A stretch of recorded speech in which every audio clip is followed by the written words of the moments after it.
Is it focusing? Okay, hold on. Do you see what time it is? Hi guys, how are we all doing? It's super late. For some strange reason, I thought that right now would be a really good time for me to cook a gingerbread house from scratch because content. I've never made a gingerbread house from scratch before. I've never cooked this late before, and I've never been this delirious. We're gonna jump right into it, I guess. I don't have like those electric mixers or whatever. You know, those really fancy things that everybody seems to have. Imagine how much easier my life would be if I had an electric mixer with me. I could crank out so many cookies. I could crank out so many banana breads. The possibilities would be endless. Oh my god, that smells horrible. That's so disgusting.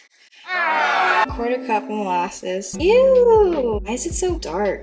Cinnamon, 1 tablespoon. So I don't have a tablespoon, but I do have a teaspoon, and I'm pretty sure the conversions from teaspoon to tablespoon is 3 teaspoons equals 1 tablespoon. And if that doesn't work out, well, oh well.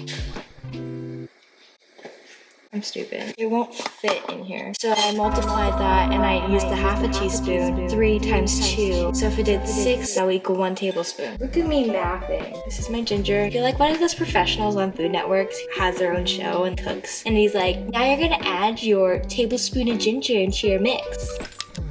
Now we get 1.5 teaspoons of ground cloves. I don't have ground cloves, but what I do have is nutmeg. Why does it look like that? How much am I supposed to do this? How am I supposed to do this? How much? Half a teaspoon. You guys like my, what's this called? Do you guys like my comfy? It's basically a blanket poncho. It's absolutely amazing. It goes like below your knee. Well, I'm really short, so it goes below my knee, but it's so comfortable. And it comes with a hoodie. It's basically a blanket, but you don't have to carry the blanket around with you. You can still do things in it. 2 cups of all-purpose flours, and we're gonna take 4 tablespoons of water, but we don't have tablespoons, we have teaspoons. So we're gonna need 12 of these.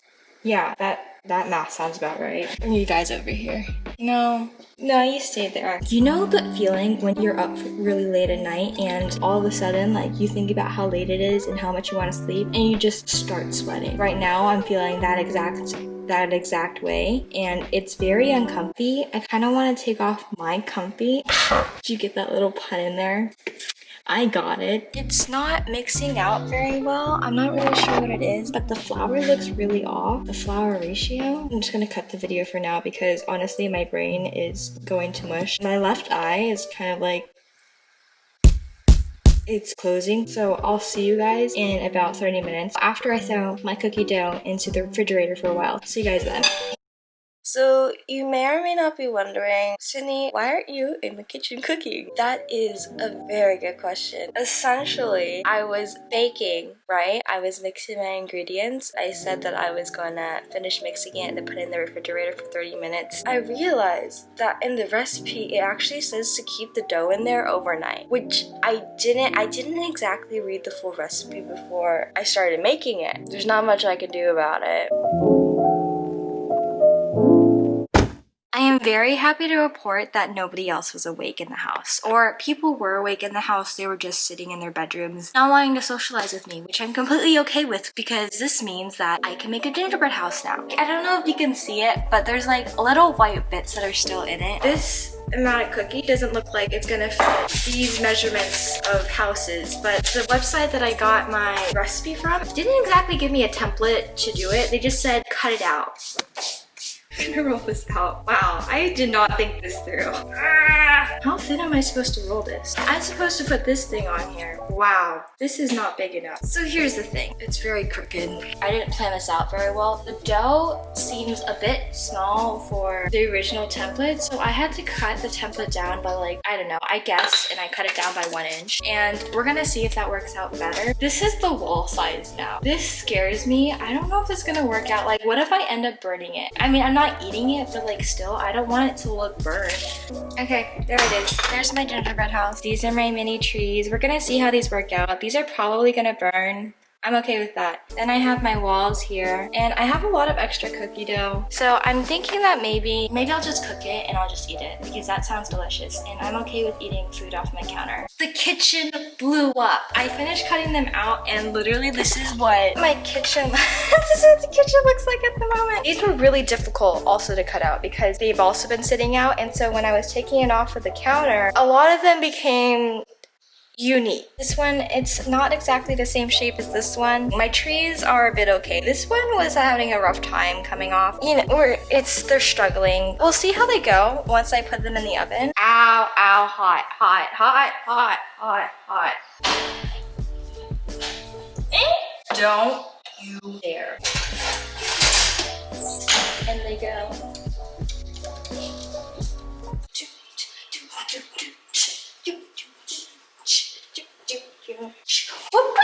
I took the cookies out of the oven. These are my trees. They're a bit uneven on the walls, which is a problem because the walls are the base, and if the base isn't flat, I mean, that's a big issue. Look what we have going on so far. I mean, this is looking pretty good. I'm actually quite impressed with myself. Oh my gosh, it's tilting. Don't fall backwards. Not now. We've come so far together. I just realized I wasn't recording the whole time. I forgot to press the record button. When I wasn't recording, I was talking about the fact that there was a gaping hole at the top. The plan was to cover it up with truffles, so it's like you can't see it, you know what I mean? Look how adorable that looks. That looks so cute. If you look closely, there are still gaps in between my house. For me, I personally don't want those there. The game plan is to put chocolate chips in between these gaps. I should become a professional icer after this. Like, I feel like I'm getting so much practice in. I finished it. Ready? 3, 2, 1. Ah, look at it. So we got the front right here, and I put powdered sugar on it to make it seem like it's snowing. And this right here is a little piece of poo. It's a little shat. You know how like some neighbors, they're going on a walk with their dog and all of a sudden their dog has to go poo and they poo in your front yard, yet the neighbors just like don't pick it up? That's exactly what happened right here. This is my little poo from the neighbor's dog. And then these are my rocks. And I put pretzels on the side to jazz it up a little. I'm kind of proud of this, like low key. I'm very proud of the fact that I did this. I hope you and your families honestly have an amazing holiday, and I guess I'll see you guys in the next one. Bye! Now we get 1.5 teaspoons of ground cloves.